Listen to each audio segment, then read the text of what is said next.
यहाँ से स्टार्ट करेंगे। यूपीएससी नॉलेज टेस्ट चैनल है अपना, इसका टेस्ट नंबर हम लोग देखेंगे, टेस्ट नंबर 21, 21 नंबर टेस्ट देखेंगे। और यहाँ पर जो 21 नंबर टेस्ट आएगा ये आपका मॉडर्न हिस्ट्री आधुनिक भारत है, उसके यहाँ पर सेकंड पेपर है। पहला पेपर मैं आपको करा चुका हूँ ऑलरेडी यहाँ पर, और ये दूसरा पेपर इसका होगा। अभी एक दो पेपर और लेके आऊँगा हिस्ट्री का, जिसमें पूरा हिस्ट्री आप करेगा, ठीक है। तो यहाँ से देखो क्या क्या टॉपिक है आपके, टॉपिक यहाँ से आप देख सकते हो। इसमें टॉपिक को सिलेबस सब मैंने यहाँ पर दिखा रखा है, जैसे कि यहाँ पर यूरोपियन शक्ति का आगमन, इसको लेकर के टॉपिक होंगे, ठीक है। इसमें ये सब दे रखे हैं। बंगाल में प्लासी जो बक्सर युद्ध है, इसके द्वारा शासन प्रणाली है, मैसूर मराठा युद्ध, ये सब यहाँ पर इसमें देखने को मिलेंगे। साथ में इधर भी आपके टॉपिक दे रखे हैं, ठीक है। और भी टॉपिक है, क्योंकि यहाँ पर इसमें इतने में कवर नहीं हो रहे थे, तो मैंने जितने यहाँ पर इंपॉर्टेंट है वो सब आपको फ्रंट में लगाए हैं। बाकी आपके अंदर काफ़ी क्वेश्चन यहाँ पर देखने को मिलेंगे, 100 क्वेश्चन काफ़ी इंपॉर्टेंट है यहाँ से इसमें, ठीक है। और मार्केट में भी परचेज कर सकते हो, मार्केट में भी यहाँ पर टेस्ट अवेलेबल है। 21 नंबर टेस्ट यहाँ से कोरियर करा सकते हो अपना। आते हैं क्वेश्चन नंबर 1 से देखते हैं टेस्ट नंबर 21 को। यहाँ से क्वेश्चन नंबर 1 है, इसमें बोला है ईस्ट इंडिया कंपनी को एक यहाँ पर मर्जेंटाइल ट्रेडिंग कंपनी, व्यापारिक कंपनी को क्यों माना जाता है। आंसर हो जाएगा, करेक्ट आंसर हो जाएगा इसका ये, क्योंकि यहाँ पर देखो, क्योंकि यहाँ पर व्यापारिक या कंपनी को इसको इसलिए माना जाता है क्योंकि यहाँ पर इसका मुख्य उद्देश्य व्यापार के माध्यम से अधिकतम लाभ कमाना होता था। और ईस्ट इंडिया कंपनी की स्थापना 1600 ईस्वी में मसाला व्यापार में भाग लेने के लिए की गई थी। शुरुआती दशकों में जो इनका ध्यान किलों या क्षेत्रों पर जीतने के लिए बजाय व्यापारिक जो चौकियाँ थीं इनको स्थापित करने में इनका आदान प्रदान देखा गया था। तो यहाँ से 20 का करेक्ट आंसर हो जाएगा। क्वेश्चन नंबर दूसरा है, निम्नलिखित पर विचार करने गोवा, नगर हवेली, पानीकोटा, चंद्रनगर, इनमें से कितने 17वीं शताब्दी में पुर्तगालियों द्वारा नियंत्रित किए गए थे। आंसर हो जाएगा सेकंड का करेक्ट आंसर।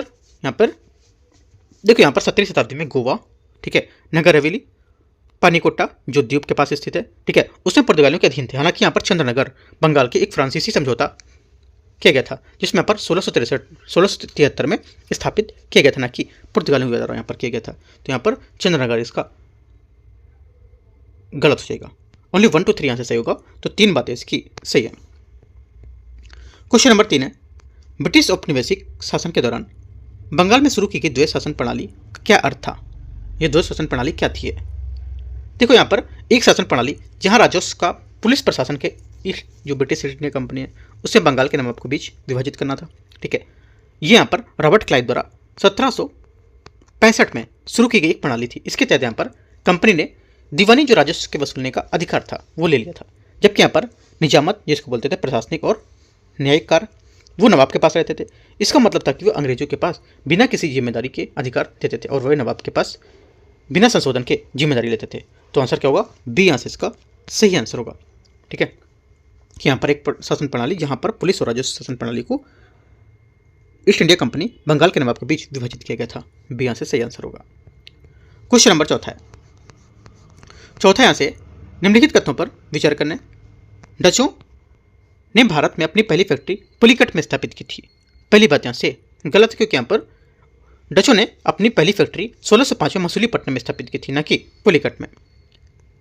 सेकेंड बात है, अंग्रेजों ने गोलकोंडा के सुल्तान गोल्डन फरमान द्वारा सूरत में पहली फैक्ट्री स्थापित की थी। सेकेंड बात यह भी गलत है, क्योंकि यहाँ पर अंग्रेजों ने अपनी पहली अस्थायी फैक्ट्री, स्थायी नहीं अस्थायी फैक्ट्री 1611 में मसूलीपट्टनम और पहली स्थायी फैक्ट्री 1613 में सूरत में स्थापित की थी। गोल्डन फरमान 1632 में गोलकोंडा के सुल्तान द्वारा जारी किया गया था, लेकिन यह फैक्ट्री सूरत की फैक्ट्री के लिए नहीं था। दोनों बातें यहाँ से क्या है, गलत हो जाएंगी। आंसर पूछा है कौन सा सही है, चौथे नंबर का, तो कोई यहाँ पर सही नहीं है। क्वेश्चन 5 है, विचार करना है क्वेश्चन पर, देखते हैं। उन्नत नौसेना, औद्योगिक क्रांति, कुशल सम्राट के साथ स्थिर गृह सरकार और युद्धों के वित्त पोषित करने के लिए ऋण बाजार का उपयोग करना, इनमें से कितने कारक भारत में व्यापारिक रूप से आने वाले यूरोपीय राष्ट्रों के ब्रिटेन सफलता में योगदान थे। आंसर हो जाएगा 5वें का ये सभी चारों, ठीक है। जैसे कि यहाँ पर उन्नत सेना है, उन्नत सेना क्या था, इनकी रॉयल और नेवी दुनिया में सबसे शक्तिशाली थी, ठीक है, इसलिए इनको उन्नत बताते थे। और औद्योगिक क्रांति को लेकर के इन्होंने बेहतर हथियार और सस्ते माल की आपूर्ति भी सुनिश्चित की थी। औद्योगिक क्रांति को लेकर के स्थिर और जो गृह सरकार है, इसमें यहाँ पर ब्रिटेन में संवैधानिक राजतंत्र थे, उसने स्थिरता प्रदान की, जबकि यहाँ पर फ्रांस में जैसे देशों में राजनीतिक उथल पुथल देखी गई थी। और युद्ध को वित्त पोषित करने के लिए ऋण बाजार का उपयोग, ये क्या होगा, यहाँ पर देखो इसलिए ऋण बाजार का उपयोग था क्योंकि यहाँ पर बैंक ऑफ इंग्लैंड की स्थापना के कारण ब्रिटेन के पास युद्धों के लिए धन जुटाने के लिए बेहतर वित्तीय क्षमता देखी गई थी। तो चारों बातें यहाँ से इसकी करेक्ट हैं। आंसर यहाँ से डी। क्वेश्चन नंबर 6, भारत में पुर्तगाली गवर्नर के संबंध में निम्नलिखित कथन पर विचार करना है। अल्मीडा ने गोवा और पड़ोसी क्षेत्रों में सती प्रथा को खत्म करने का प्रयास किया था। पहली बात, छठी का पहला स्टेटमेंट यहाँ से गलत है, क्योंकि यहाँ पर अल्फांसो डी एल्बुकर्क ने गोवा में सती प्रथा को समाप्त करने का प्रयास किया था, अल्मीडा ने नहीं। अल्फांसो डी एल्बुकर्क ने हिंद महासागर में पुर्तगालियों की जब्ती को रोकने के लिए करटाज प्रणाली की शुरुआत की थी।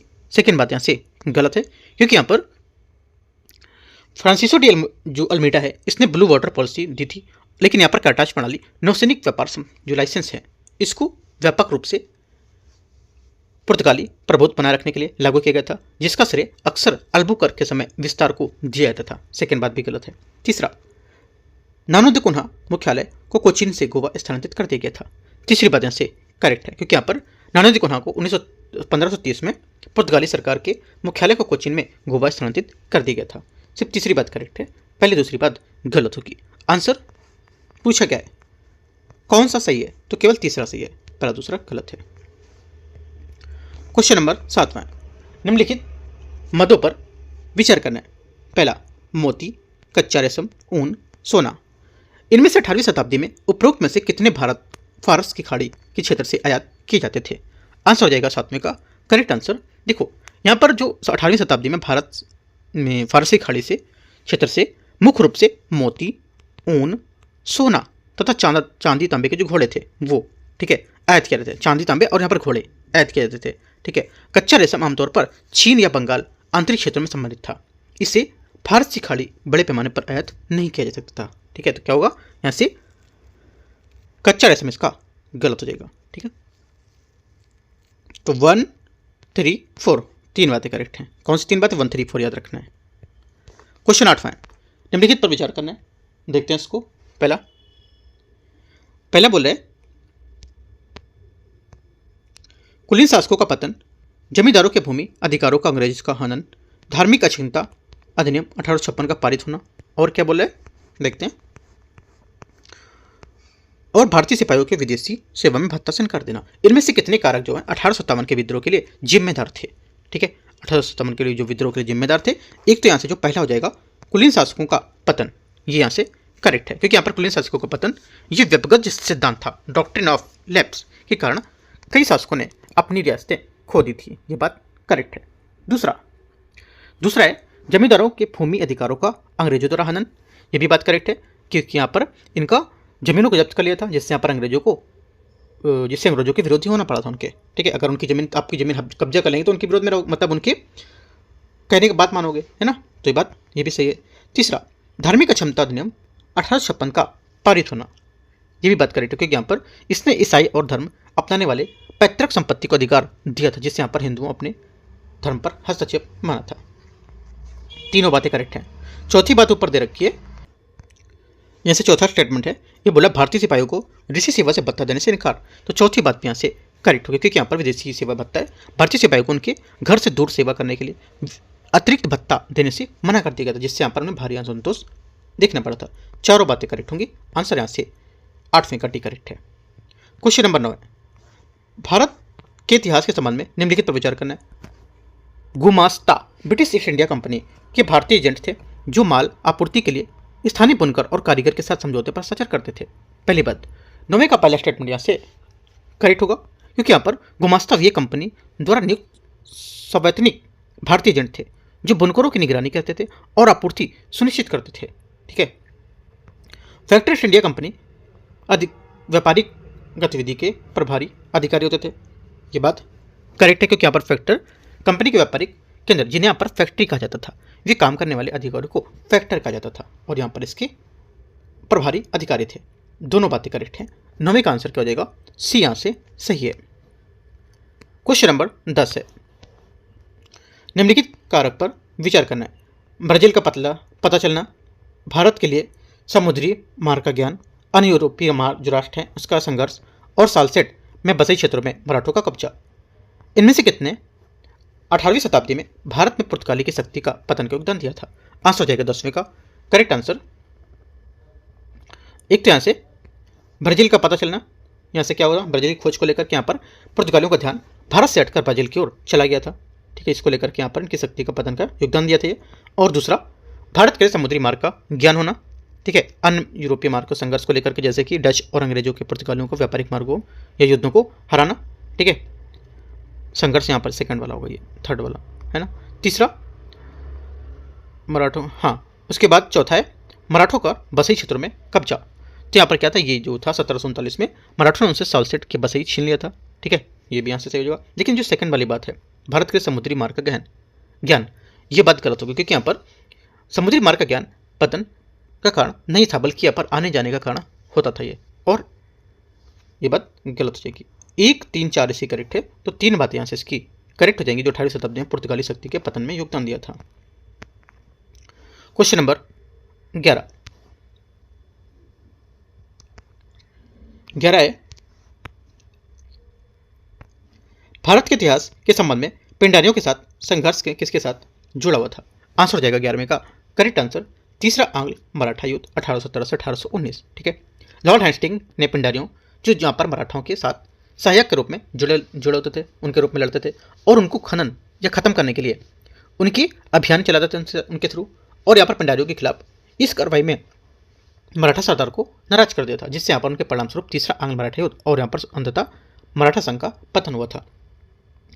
ठीक है, तो ओनली 1 यहाँ से करेक्ट है, ए यहाँ से आंसर हो जाएगा। क्वेश्चन 12 है, निम्नलिखित युग्मों पर विचार करने संधि और इसके क्या परिणाम थे वो। पहली बात, रिसविक की संधि 1697 पांडिचेरी का स्वामित्व और डचों को फ्रांसीसियों को हस्तांतरित कर दिया गया था। पहली बात जो 12वां है, इसका यहाँ से क्या होगा, 12वें का जो पहली बात है यहाँ से, ये रिसविक की संधि 1697 में, ये 9 साल के युद्ध के बाद इस संधि में माध्यम से पांडिचेरी द्वारा डचों को फ्रांसीसियों वापस लौटा दिया गया था। करेक्ट है। सेकंड, ये डाबू की संधि 1826 अफगानिस्तान ने ब्रिटिश भारत को क्षेत्र सौंप दिए थे। सेकंड बात क्या होगी, सेकंड बात यहाँ से ये भी गलत है, क्योंकि सेकंड बात गलत है, क्योंकि यहाँ पर यह संधि प्रथम आंग्ल बर्मा युद्ध, ठीक है, के बाद बर्मा म्यांमार के साथ हुई थी, ना कि अफगानिस्तान के साथ। सुगोलिक संधि 1816 में नेपाल और भारत की सीमा रेखा में स्थापित की गई थी। ये बात यहाँ से सही है, क्योंकि यहाँ पर 1816 में भारत आंग्ल नेपाल युद्ध थे, उसको लेकर के यहाँ पर इस संधि में वर्तमान भारत और नेपाल के बीच की सीमा काली नदी निर्धारित की गई थी। 1 और 3 करेक्ट है, आंसर 2 बातें सही है। क्वेश्चन नंबर 13 है, सर्वोच्चता की नीति के संबंध में विचार करना है। इसे लॉर्ड हेस्टिंग के अधीन शुरू किया गया था। पहली बात 13 का आंसर करेक्ट है, क्योंकि लॉर्ड हेस्टिंग है 1813 से 1823 तक इसका टाइम पीरियड था। उन्होंने सर्वोच्चता या पॉलिसी ऑफ जो पारामाउंटेसी थी उसकी नीति की घोषणा की थी। ठीक है, ये बात करेक्ट है। सेकेंड बात देखते हैं इसकी 13 की।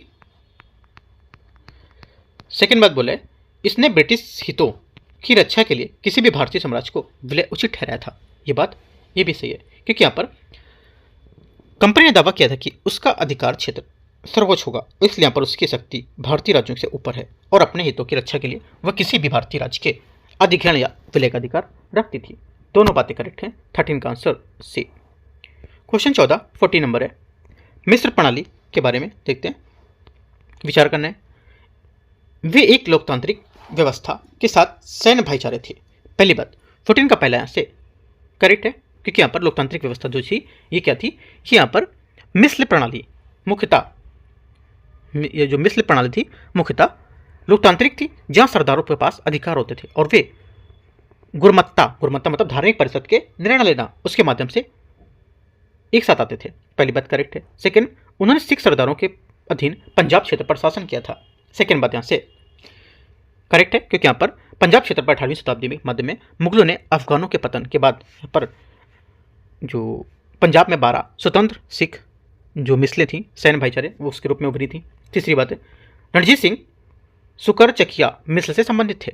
तीसरी बात भी करेक्ट है, क्योंकि महाराजा रणजीत सिंह सुकरचकिया जो मिस्र थे उससे प्रमुख रूप से महा के पुत्र थे। उन्होंने यहाँ पर बाद में सभी मिसलों को एकजुट और शक्तिशाली सिख साम्राज्य बनाया था। तीनों बातें करेक्ट है, आंसर डी। 15 नंबर है, निम्नलिखित पर विचार करना जोड़े पर देखते हैं। ब्रिटिश नीति और अग्रहित और नियंत्रित करने पर अपनाई गई कुछ यहाँ पर चीजें थी, देखते हैं। पहला, पहले यहाँ पर है फॉरवर्ड पॉलिसी। फॉरवर्ड पॉलिसी ये यहाँ पर क्या था, लॉर्ड ऑकलैंड रूस के प्रभाव को रोकने के लिए अफगानिस्तान के प्रति यह आक्रामक नीति अपनाई थी। पहली बात करेक्ट है। वेब का सिद्धांत ग्वालियर, ये बात गलत है क्योंकि डॉक्टर ऑफ लैब्स, ये गलत है क्योंकि इस नीति के तहत 1848 में संबलपुर, झांसी और नागपुर का विलय हुआ था। ग्वालियर का विलय इस नीति के तहत नहीं किया गया था। प्राउड रिजर्व नीति 17, ये बात गलत है क्योंकि यहाँ पर प्राउड रिजर्व नीति जो है ये लॉर्ड लिटन की ये नीति भी यहाँ पर अफगानिस्तान और उत्तर पश्चिम सीमा के संदर्भ में थी, ना कि 17 के। ओनली वन करेक्ट है, आंसर यहाँ से एक जोड़ा इसका करेक्ट हो जाएगा। ठीक है, आगे आते हैं क्वेश्चन नंबर 16। 16 नंबर है सहायक संधि प्रणाली के संबंध में विचार करना है। इस प्रणाली के तहत भारतीय शासकों को स्वतंत्र और सशस्त्र बल बनाए रखने की अनुमति नहीं थी। पहली बात 16 का पहला करेक्ट है क्योंकि यहाँ पर लॉर्ड बेलेजरी की सहायक संधि जो थी जिसके तहत भारतीय शासकों को अपनी सेना भंग करनी पड़ती थी और वे स्वतंत्र सशस्त्र बल नहीं रख सकते थे। पहला करेक्ट है। सेकेंड, सहायक बलों के लिए भुगतान करने में विफलता के मामले में ईस्ट इंडिया कंपनी ने दंड के रूप में शासक को क्षेत्र को एक हिस्सा अपने कब्जे में ले लिया था।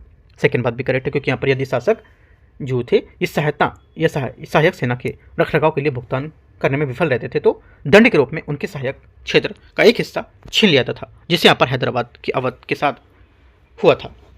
तीसरी बात है इस प्रणाली, ये भी करेक्ट है, इस प्रणाली के तहत मैसूर राज्य को EIC द्वारा अधिकृत किया गया था।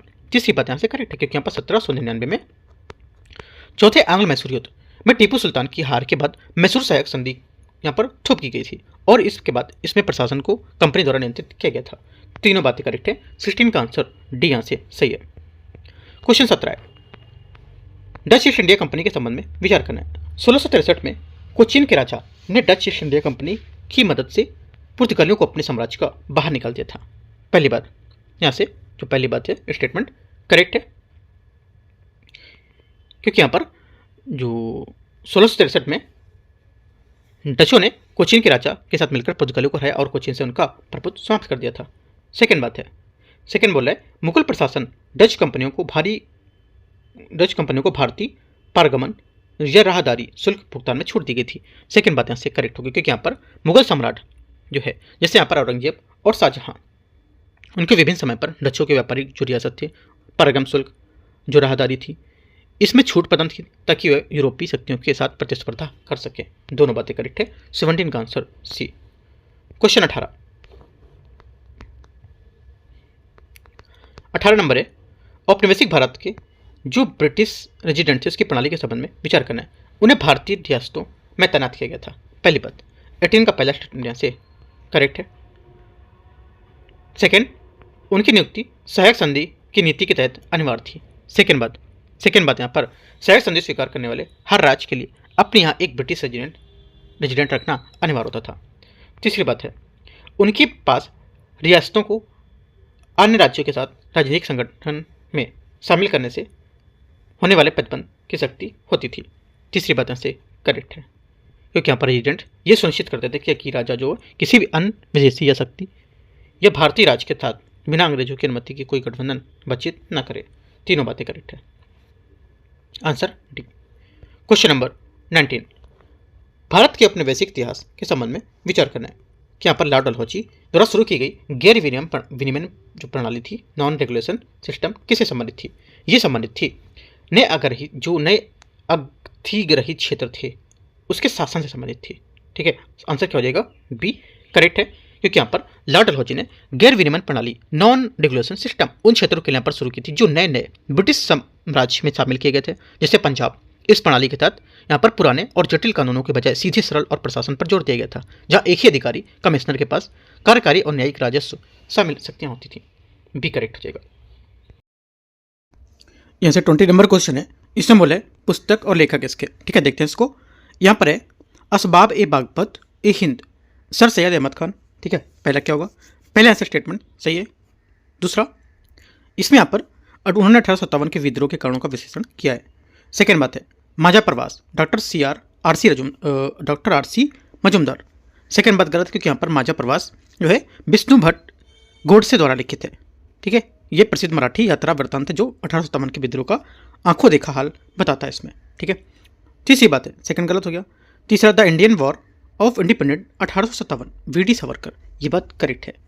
ये बुक मार्केट में भी अवेलेबल है ना। तो यहाँ से क्या होगा, ये बात सही है। 1 और 3 करेक्ट है, तो 2 बातें इसकी सही है। 20 का द्वियुग्म।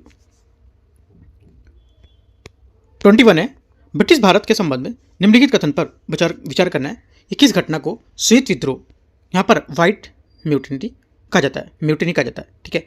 तो आंसर हो जाएगा 21 का करेक्ट आंसर यहाँ से। ये ब्रिटिश ताज के यहाँ पर सीधे नियंत्रण में अपने हस्तांतरण के खिलाफ यूरोपीय सैनिकों का प्रतिरोध, 21 का डी यहाँ से करेक्ट आंसर होगा, क्योंकि यहाँ पर 1858 में जब शासन ईस्ट इंडिया कंपनी से ब्रिटिश क्राउन ताज को हस्तांतरित हुआ था, तो कंपनी ने यूरोपीय सैनिकों को लगा कि यहाँ पर उनके साथ भेदभाव हो रहा है, और उन्होंने मांग की उन्हें यहाँ पर तो सेवा से मुक्त कर दिया जाए या फिर उन्हें भर्ती का बोनस दिया जाए। इस असंतोष को ही श्वेत विद्रोह कहा जाता था। आंसर 21 का डी। 22 नंबर है, सहमति आयु अधिनियम एज ऑफ कॉन्सेंट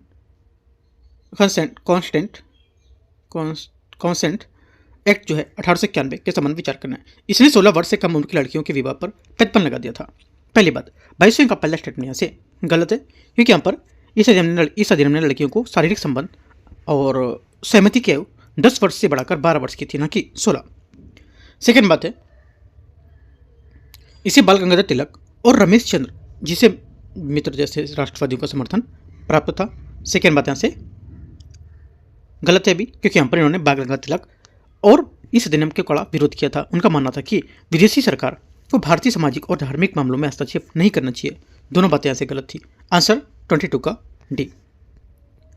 23 है, 1857 के विद्रोह में शाहमल की भूमिका के संदर्भ में विचार करना है। देखते हैं शाहमल के बारे में। पहली बात यहाँ से, उसने बंगाल क्षेत्र में सिपाही विद्रोह का नेतृत्व किया था। पहली बात, 23 का पहला स्टेटमेंट यहाँ से गलत है, क्योंकि यहाँ पर शाहमल जो था उसने उत्तर प्रदेश के बड़ौत या बागपत क्षेत्र में विद्रोह का नेतृत्व किया था, ना कि यहाँ पर बंगाल में। गलत हो गया। उसने मेरठ जेल में रिहा हुए कैदियों को समर्थन में अपने विद्रोही को बलों से विस्तार किया था। ये बात सही है, ठीक है। तीसरा, उसने एक न्याय का हॉल ऑफ जस्टिस स्थापित किया जहां वह स्थानीय विवादों को सुलझाता था। ये भी बात यहाँ से करेक्ट है। तो क्या होगा, 2 और 3 बात इसकी यहाँ से सही है, ठीक है। पहली बात यहाँ से इसकी गलत थी 23 की, तो आंसर हो जाएगा 2 और 3 बी यहाँ से करेक्ट आंसर है 23 नंबर का। 24 है, 1857 के विद्रोह के तुरंत बाद अंग्रेजों द्वारा निम्नलिखित में से कौन से उपाय अपनाए गए थे। आंसर हो जाएगा, देखो, एक तो यहाँ से जमींदारों और जागीरदारों की रक्षा के लिए नीतियां बनाई गई थी और उन्हें उनकी भूमि पर अधिकारों की सुरक्षा दी गई थी।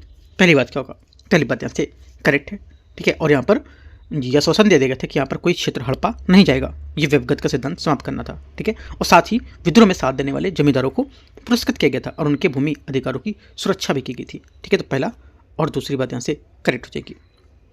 तीसरा है, यह निर्णय लिया गया था कि सेना में भारतीय सैनिक का अनुपात बढ़ाया जाएगा। तीसरी बात यहाँ से गलत, क्योंकि यहाँ पर विद्रोह के बाद सेना में भारतीयों जो सैनिक है उनका अनुपात घटाया जाएगा और यूरोपीय सैनिकों की संख्या बढ़ाई जाएगी ताकि भविष्य में ऐसा विद्रोह फिर ना हो। तो गलत हो जाएगा। 2 बात करेक्ट है। 24 का आंसर 1 और 2 सही हो जाएगा। 25 है, निम्नलिखित युग्मों पर विचार करना है। निम्नलिखित यहाँ पर पेयर्स युग्म है, विचार करना है, इन पर देखते हैं। कर्नाटक युद्ध और इसके परिणाम। पहली बात, पहला है 1740 से 48 के बीच यहाँ पर प्रथम था, ठीक है। इसने अंग्रेजों ने वांडीवास के युद्ध में फ्रांसीसी सेना को हराया था। पहली बात यहाँ से गलत है, क्योंकि यहाँ पर प्रथम कर्नाटक युद्ध में ला सापेल की जो संधि थी उसके तहत यहाँ पर समाप्त हुआ था और वांडीवास का युद्ध 1760 के तृतीय कर्नाटक युद्ध का हिस्सा था। तो ये बात गलत हो जाएगा। सेकेंड बात है, सेकेंड यहाँ से द्वितीय यहाँ पर 1749 से 54 तक ये अंग्रेजों और फ्रांसीसियों ने देसी राजकुमारों के झगड़े के हस्तक्षेप पर सहमति व्यक्त की थी। सेकेंड बात करेक्ट है। तीसरा, तृतीय था 1758 से 1763। ये भारत में फ्रांसीसी राजनीतिक प्रभाव गायब हो गया था। तीसरा क्या होगा, तीसरा भी करेक्ट है, क्योंकि यहाँ पर ये तृतीय युद्ध और यहाँ पर जो पेरिस की संधि थी 1763, उसके बाद फ्रांसीसी भारत में केवल व्यापारिक केंद्रों तक ही सीमित रह गए थे, उनका राजनीतिक प्रभाव समाप्त हो गया था। 2 और 3 बात इसकी करेक्ट है, पहली बात गलत थी। आंसर बी यहाँ से सही है 25 का। 26 नंबर है, निम्नलिखित पर विचार करना है। सेंट थोम का विद्रोह, एंग्लो भूटान युद्ध, पंजाब का विलय, डूरंड समझौता, इनमें से उपरोक्त घटनाओं को कालक्रम के अनुसार व्यवस्थित करना है। ठीक है, देखते हैं। पहला यहाँ पर है सेंट थॉम का विद्रोह 1746 1746। एंग्लो भूटान जो युद्ध है ये हुआ था, आंग्लो भूटान युद्ध 1864 से 65। पंजाब का विलय ये कब हुआ था, ये हुआ था 1849। ठीक है, तो ये पहले आएगा है ना, ये एंग्लो भूटान युद्ध बाद में हो जाएगा, अभी सीरियल लगाएंगे तो। डूरंड समझौता ये हो जाएगा 1893, ये सबसे लास्ट में हो जाएगा। ठीक है, तो पहला, तीसरा और दूसरा, चौथा। पहला, तीसरा, दूसरा, चौथा, 1 3 2 4 यहाँ से इसका आंसर होगा बी 26 का सही आंसर है। 27 है, निम्नलिखित विकासों पर विचार करना है। सभी भारतीयों का समान न्याय प्रदान करना। पहला, व्यवगत सिद्धांत को समाप्त करना। गवर्नर जो जनरल है उस पर वाइसराय का अतिरिक्त खिताब हासिल किया। पूछा क्या इसमें, इसे पूछ रहा है उपरोक्त में से कितनी महारानीत घोषणा 1857 के तहत यहाँ पर जारी की गई थी, उसके तहत जारी किए गए थे। आंसर हो जाएगा 27 का करेक्ट आंसर। एक तो पहला, सभी भारतीयों का न्याय समान न्याय प्रदान करना, बात सही है, क्योंकि यहाँ पर भारतीयों और अंग्रेजों के बीच यहाँ पर बिना किसी भेदभाव के कानून की सुरक्षा का वादा करना था।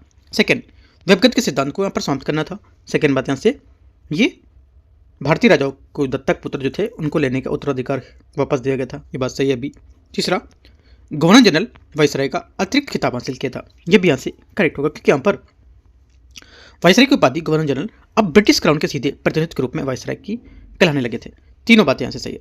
आंसर 27 का क्या होगा, सभी 3 करेक्ट है, तो 27 का सी। 28 नंबर है, 1857 के विद्रोह के संबंध में विचार करना है। विद्रोह का नेता और विद्रोह का केंद्र यहाँ पर है। ठीक है, देखते हैं इसमें। पहला, बरेली तात्या टोपे। बरेली यहाँ पर गलत है, क्योंकि यहाँ पर बरेली में विद्रोह का नेतृत्व खान बहादुर खान ने किया था। तात्या टोपे मुख्य रूप से ग्वालियर और कानपुर से जुड़े थे। फैजाबाद मौलवी अहमदुल्ला, ये बात गलत, ये बात फैजाबाद, हाँ ठीक है, फैजाबाद मौलवी अहमदुल्ला करेक्ट है, सही है। लखनऊ बेगम हजरत महल, ये भी बात यहाँ से करेक्ट है। इलाहाबाद लियाकत अली, ये बात यहाँ से करेक्ट है। आंसर 2 3 4 सही है, तो 3 बातें इसकी सही है, केवल 3।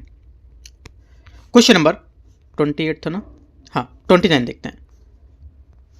सेना समामिलन योजना के संबंध में 1861 के संबंध में विचार करना है। इसे 1857 के विद्रोह के परिणाम स्वरूप भारत में पेश किया गया था। पहली बात, 29 का पहला स्टेटमेंट यहाँ से क्या होगा, करेक्ट है, क्योंकि 1857 के विद्रोह के बाद ब्रिटिश सेना का पुनर्गठन किया गया था और 1861 की योजना के तहत कंपनी की यूरोपीय सेना के क्राउन को सेना में मिलाया गया था, सही है। दूसरा, इसने सेना और तोपखाने विभाग के सभी उच्च पदों को यूरोपीय लोगों के लिए आरक्षित कर दिया था। सेकेंड बात यहाँ से ये भी करेक्ट है, क्योंकि यहाँ पर सुरक्षा कारणों से यहाँ पर क्या किया था, तोपखाने जैसे महत्वपूर्ण जो विभाग थे और सेना के सभी उच्च पद केवल यूरोपीय लोगों को ही आरक्षित कर दिए थे, ताकि यहाँ पर भारतीय सैनिकों में भविष्य में विद्रोह न कर सके। दोनों बातें सही है। आंसर 29 का 1 और 2 करेक्ट हो जाएगा। क्वेश्चन नंबर 30, औपनिवेशिक भारत के संबंध में आजमगढ़ उद्घोषणा के संबंध में विचार करना है, कौन सा सही होगा। देखो यहाँ पर जो आजमगढ़ उद्घोषणा थी यह 1857 में फिरोज शाह या मुगल शाही परिवार था उसके सदस्य द्वारा पर जारी की गई थी। ये एक महत्वपूर्ण दस्तावेज था जिसमें पर हिंदू और मुस्लिम दोनों अपने धर्म की रक्षा और अंग्रेजों को बाहर निकालने के लिए एकजुट होने की अपील की थी। इसमें समाज के विभिन्न वर्गों जैसे जमींदार, व्यापारी और कारीगर की विशिष्ट शिकायतों को संबोधित किया गया था। ठीक है, आंसर क्या हो जाएगा, ए आंसर इसका करेक्ट आंसर हो जाएगा। आज भी यही करना चाहिए। आज भी क्या करते लोग, कहते हैं वो हिंदू है, वो मुस्लिम है, वो इस सिख है, उससे इस वजह से कि हमारे देश में बाहर के लोग यहाँ पर कंपनियां घुस रही हैं, बाहर की कंपनियां लगा, अगर एक ही लोग सब अपने जुट हो जाए कि हाँ चलो हम लोग सब एक ही जैसे हैं, किसी को बाहर वाले को नहीं आने देंगे, तो अपने एकत्र मतलब व्यापार करने काफ़ी ज़्यादा यहाँ पर हम लोग अच्छे तरीके से रेवेन्यू कमा पाएंगे इसका, है ना। लेकिन यहाँ पर आधा टाइम यही चलता रहता है, हिंदू है वो मुस्लिम है, बल्कि इसका कोई मतलब नहीं है। सब एक साथ अगर मिलकर अपना काम करेंगे तो अपना अपना काम में डिवाइड हो जाएगा कि हाँ चलो मैं अपना का काम ये, हमारा काम ये है, आप इसे देख रहे हो, मैं इसे देख रहा हूँ ना। तो काफ़ी ज़्यादा यहाँ पर इसका जो रेवेन्यू निकलेगा बहुत ज़्यादा निकलेगा वो, है ना। जैसे पहले टाइम पे निकलता था, जैसे सोने की चिड़िया कहा जाता था, इसलिए कहा जाता था क्योंकि सब एक साथ मिलकर करते थे और बाहरी कोई कंपनियों के यहाँ पर अंदर आने नहीं देते थे, है ना। तो ये सब याद रखना है। जो देखो हम लोग थोड़ा सा जैसे कि कुछ पढ़े लिखे भी समाज है, ठीक है, तो वो सब चीज़ें समझता है, लेकिन जो पहले की चीज़ें जो लोग नहीं ऐसा है वो लोग थोड़ा सा अफवाह फैलाते हैं ऐसा। लेकिन आप लोगों को इससे दूर रहना है, ठीक है। ये सब आपको इसमें ये सब चीज़ आपको शोभा नहीं देगा कि आप ऐसा बोले करो, है ना। सिंपल सा सबको इक्वल रखना है, राइट। आते फिलहाल क्वेश्चन में 30 का आपका क्या होगा, ए करेक्ट है। 31 ईस्ट इंडिया एसोसिएशन के संबंध में निम्नलिखित कथन पर विचार करना है। इसकी स्थापना लंदन में सुरेंद्र नाथ बनर्जी ने की थी। पहली बात, 31 का पहला स्टेटमेंट गलत है क्योंकि यहाँ पर ईस्ट इंडिया एसोसिएशन की स्थापना 1866 में लंदन में दादा भाई नौरोजी ने की थी, सुरेंद्र नाथ बनर्जी ने नहीं। गलत हो गया। इसने भारत में शासन के लिए अलग विधानमंडल स्थापित करने के लिए ब्रिटिश संसद को याचिकाएं भेजी थी। पहली बात गलत है। दूसरी बात यहाँ से सही होगा क्योंकि इस संगठन का उद्देश्य ब्रिटिश जनता और संसद को भारतीय मुद्दों के अवगत कराना और शासन में सुधार जैसे अलग विधानमंडल का दबाव डालना था। पहला गलत है, दूसरा सही है। आंसर पहला गलत था, है ना, दूसरा सही है, तो ओनली 2 सही पूछा। तो 32 नंबर 32 निम्नलिखित जोड़ियों पर विचार करना है। लैंड होल्डर सोसाइटी ये बोला जमींदारों की शिकायतों को दूर करने के लिए संवैधानिक तरीकों का इस्तेमाल किया गया था। पहला क्या होगा, पहली बात यहाँ पर ये करेक्ट है क्योंकि यहाँ पर मुख्य रूप से जमींदारों के हितों की रक्षा के लिए संवैधानिक तरीकों का उपयोग करने वाला पहला संगठित राजनीतिक प्रयास था। ये बात सही है। सेकंड बात है, ब्रिटिश इंडियन एसोसिएशन नमक शुल्क को समाप्त करने की मांग की थी।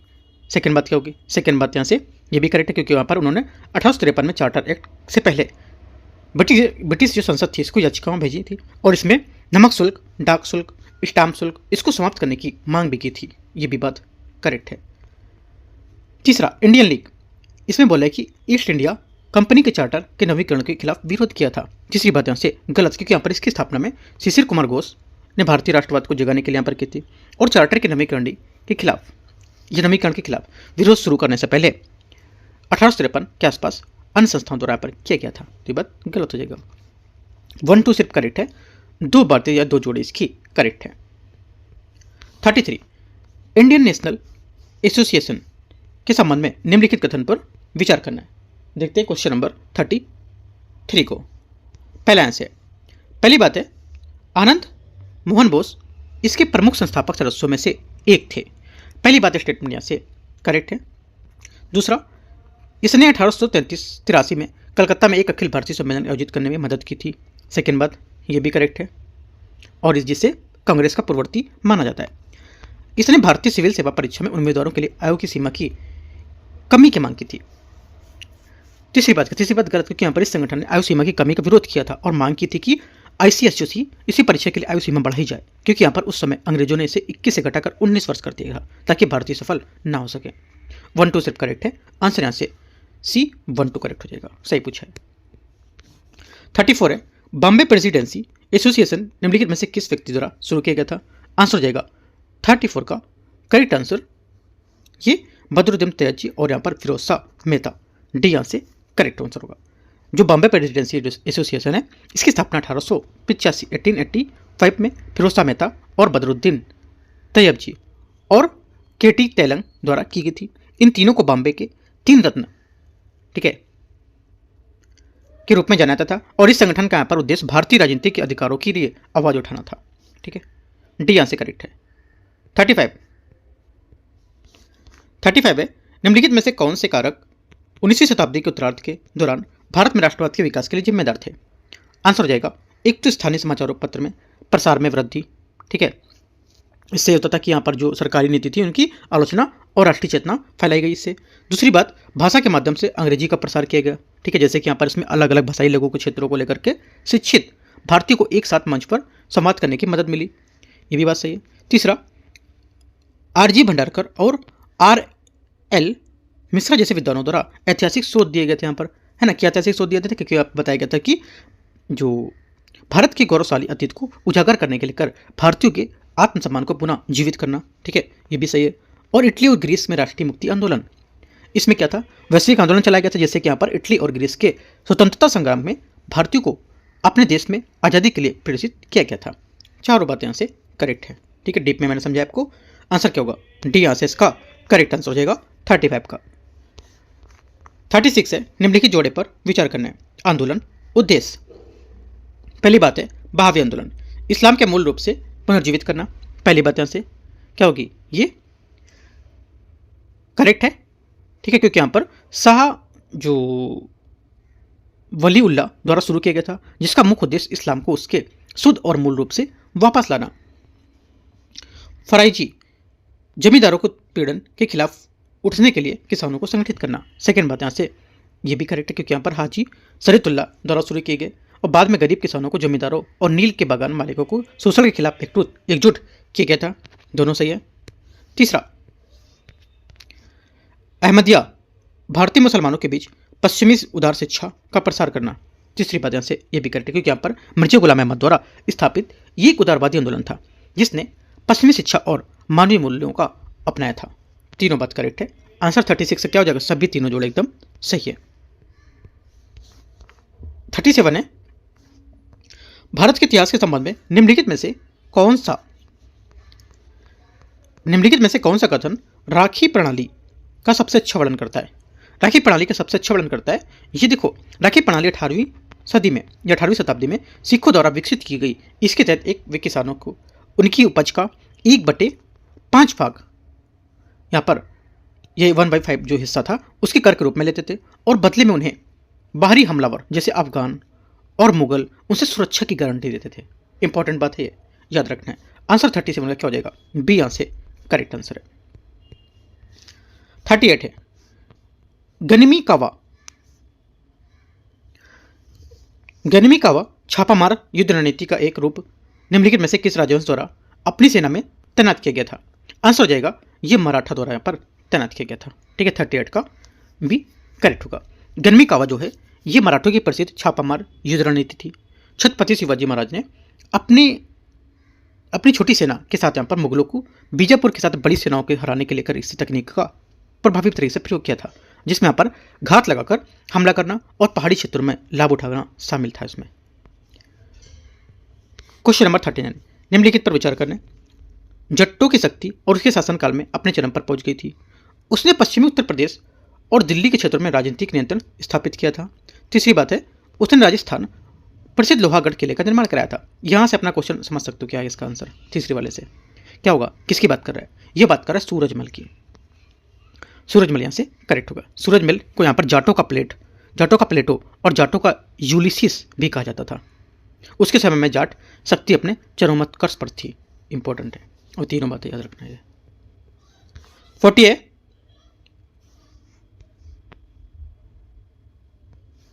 निम्नलिखित में से कौन सा कथन बक्सर की लड़ाई 1764 के तत्काल परिणाम का सबसे सही अच्छे तरह से दर्शाता है। आंसर हो जाएगा 40 का करेक्ट आंसर। ये ब्रिटिश बंगाल में शासक शक्ति के रूप में उभरे, है ना। ये यहाँ से क्या होगा, 40 का सही आंसर होगा, क्योंकि यहाँ पर बक्सर की लड़ाई 1765 में इलाहाबाद की संधि के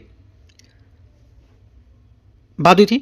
ये इलाहाबाद संधि से हुई थी। ठीक है, उसके माध्यम से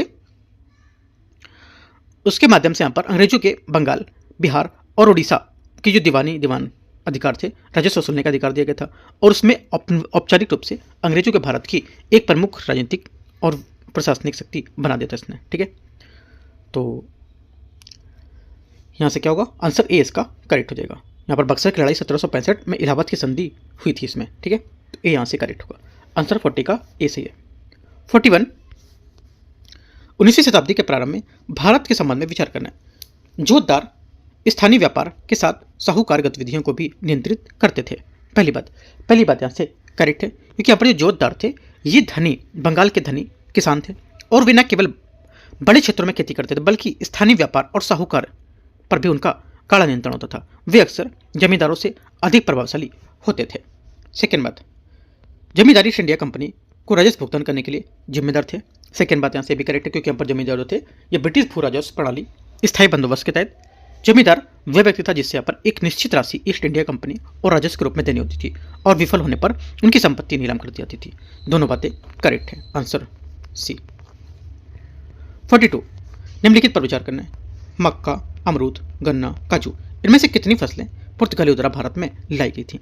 आंसर हो जाएगा 42 का करेक्ट आंसर यहाँ पर केवल 3, एक तो मक्का, अमरूद और काजू यहाँ पर पुर्तगालियों द्वारा अमेरिका या न्यू वर्ल्ड से भारत लाए गए थे।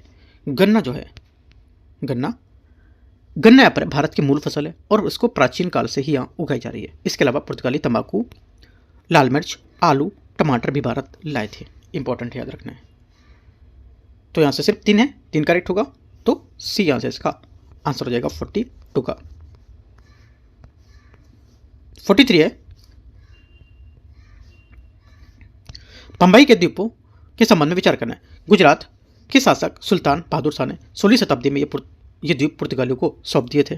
43 का पहला करेक्ट है, ठीक है, क्योंकि यहाँ पर 1534 में बसीन की संधि के माध्यम से गुजरात के सुल्तान बहादुर शाह ने बंबई के द्वीप पुर्तगालियों को सौंपे थे। दूसरा, ब्रिटिशों ने 17वीं शताब्दी में डच ईस्ट इंडिया कंपनी की मदद से उन्हें पुर्तगालियों को सफलतापूर्वक प्राप्त किया था।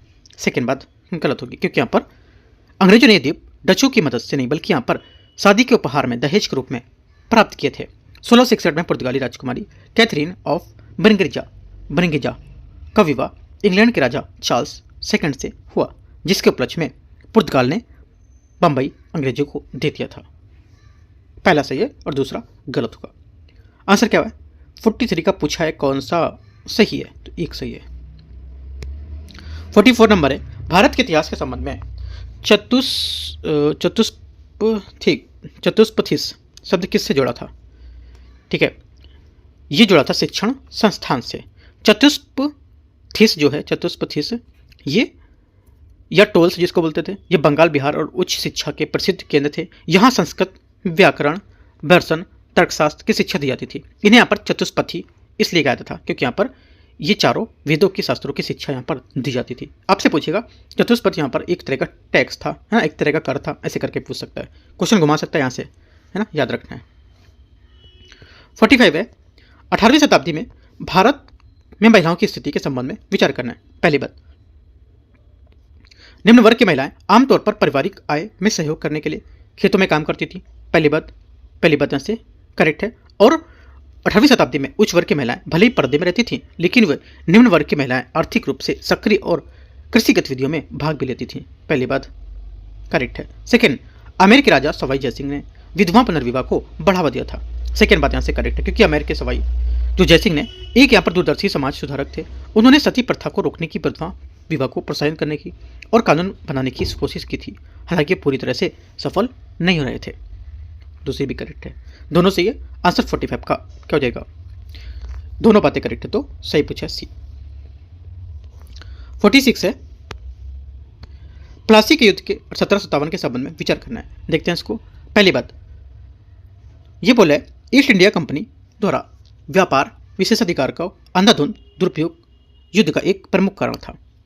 पहली बात यहाँ से करेक्ट है, क्योंकि यहाँ पर नवाब यहाँ पर जो सिराजुद्दौला था इस बात से नाराज था कि यहाँ पर कंपनी के अधिकारों अपने निजी व्यापार के लिए दस्तक या फ्री पास का दुरुपयोग कर रहे थे, उपयोग नहीं कर रहे थे, जिससे राज्य के खजाने को नुकसान हो रहा था।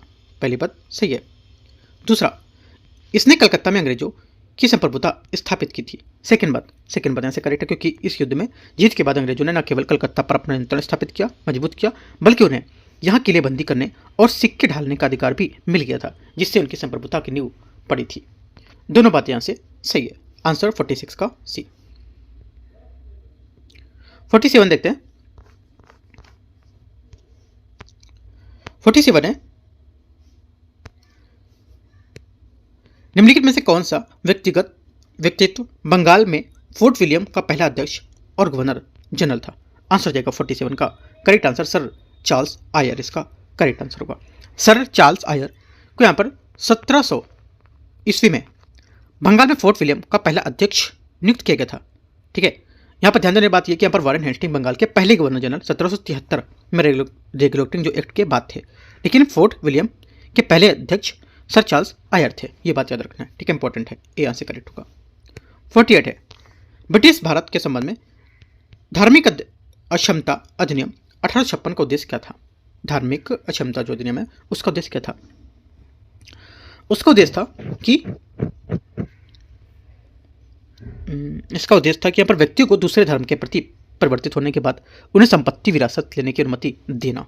ठीक है, बी यहाँ से करेक्ट होगा। ठीक है, इसे यहाँ पर लेक्स लोकी अधिनियम, लेक्स लोकी अधिनियम लिख देता हूँ, लेक्स LOCI लोकी और एक्ट अधिनियम। ठीक है, इसे लेक्स लोकी अधिनियम के रूप में जानते थे। इसका मुख्य उद्देश्य था कि यहाँ पर हिंदू कानूनों में बदलाव करना, ताकि यदि कोई व्यक्ति हिंदू धर्म छोड़कर ईसाई धर्म को अपनाता है तो वह अपने पूर्वजों की संपत्ति का हकदार बना रहे, और इसे हिंदुओं में अपने धर्म के सामाजिक व्यवस्था को सीधे हमले के रूप में देखा जाता था, है ना।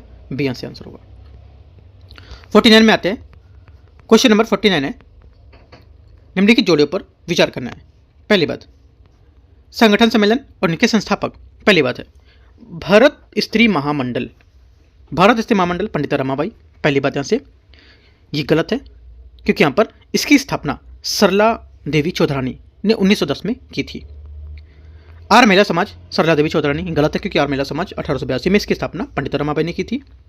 अखिल भारतीय महिला सम्मेलन रमाबाई रनाडे, अखिल भारतीय महिला सम्मेलन, इसकी स्थापना मार्गरेट कजिन्स ने की थी। रमाबाई रनाडे सोशल जो लेडीज सोशल कॉन्फ्रेंस की स्थापना की थी उन्होंने, तो ये बात गलत हो जाएगी। तीनों बातें यहाँ से गलत है। पूछा कौन सा सही कौन सा है, तो कोई सही नहीं। डी। क्वेश्चन 50 है, निम्नलिखित कथनों पर विचार करना है। देखते हैं इसको। इसमें बोला है उसने एनफील्ड राइफल शामिल किए जाने के खिलाफ विद्रोह किया और कारतूसों की जानवरी चर्बी से बने तो थे जो। पहली बात 50 का पहला ये हो गया। दूसरा 1857 में बैरकपुर में ब्रिटिश अधिकारियों पर हमले के लिए जाने जाते थे। नाम समझ के होगा किसकी बात की जा रही है। ठीक है। तीसरा ब्रिटिश सरकार के प्रति संतोष दिखाने के लिए उनकी रेजिमेंट को भंग कर दिया गया था। अगर यहाँ पर दूसरा स्टेटमेंट नहीं देता तो शायद आप थोड़ा सा डाउट में रहते, लेकिन दूसरा स्टेटमेंट दे दिया तो यहाँ से इसने प्रूफ कर दिया। देखो यहाँ पर जो ऐसे क्वेश्चन पूछता है उसमें से एक कहीं यहाँ पर छोड़ देता है कि आपसे आप पहचान जाओ। दो में तो थोड़ा डाउट हो रहा है कि यहाँ होगा नहीं, है ना। पहले में थोड़ा समझ आ गया बैरकपुर में कौन था, बैरकपुर को लेकर के क्या मंगल पांडे थे यहाँ पर। ठीक है, तो क्या होगा बी यहाँ से इसका मंगल पांडे सही आंसर होगा। ठीक है, तो इस टाइप से हम लोगों ने देखा यहाँ पर टेस्ट नंबर 21। ठीक है, टेस्ट नंबर 21 है मॉडर्न हिस्ट्री का। यहाँ पर जो टॉपिक बताया काफी इंपॉर्टेंट टॉपिक यहाँ पर है। हमेशा इस टॉपिक से यूपीएससी क्वेश्चन पूछता है, वो टॉपिक मैंने निकाल के क्वेश्चन यहाँ से बनाए हुए हैं। ठीक है, इन टॉपिक पे क्वेश्चन देखोगे 50 क्वेश्चन मैंने करा दिया, और जो पार्ट 2 रहेगा 51 से 100 क्वेश्चन जो बचेगा वो क्वेश्चन में पार्ट नंबर 2 कल कराऊंगा आपको, राइट, याद रखना है। और जो ये टॉपिक आ रहे हैं, जैसे कि यहाँ पर आया बंगाल के व्यक्तिगत फोर्ट विलियम कॉलेज आया है ना, इसको लेकर के आपको पढ़ना है। यहाँ पर जैसे एनफील्ड राइफल आ गया, ठीक है, बैरकपुर को लेकर, तो ये सब डीप में जाकर थोड़ा आपको पढ़ना है, तभी क्वेश्चन आपको लगेगा कि हाँ मैं क्वेश्चन मैंने कुछ पढ़े हुए हैं। ये नहीं कि आज ने 50 क्वेश्चन नहीं उठाया, दूसरा पेपर उठाया, तीसरा उठाया, पूरे दिन पेपर ही सॉल्व करते चले जा रहा है, पेपर में 0 नंबर आ रहे हैं। ये नहीं, आपको डीप में टॉपिक पढ़ना भी, आपके पास डीप में पढ़ने के लिए समय है, ठीक है, काफ़ी टाइम है, तो कर सकते हो इसको। ठीक है, इसलिए मैं कहता हूँ कि जितने क्वेश्चन करते आ रहे हो उसको डीप में थोड़ा समझते जाओ। ठीक है, बाकी कुछ पूछना है टेलीग्राम में से जुड़ कर पूछ सकते हो, या कुछ डाउट है तो आप बता सकते हो टेलीग्राम पर जुड़ करके। और मैंने सुबह कराया हुआ है PT 365 जो यहाँ पर इकोनॉमिक की आई हुई है इंग्लिश वाली, लेकिन मैंने हिंदी में MCQ उसके कराए हुए हैं, काफ़ी इंपॉर्टेंट है वो, जाके देख सकते हो। टेलीग्राम से PDF भी डाउनलोड कर पाओगे। ठीक है, एंड करते हैं। All the best, thank you.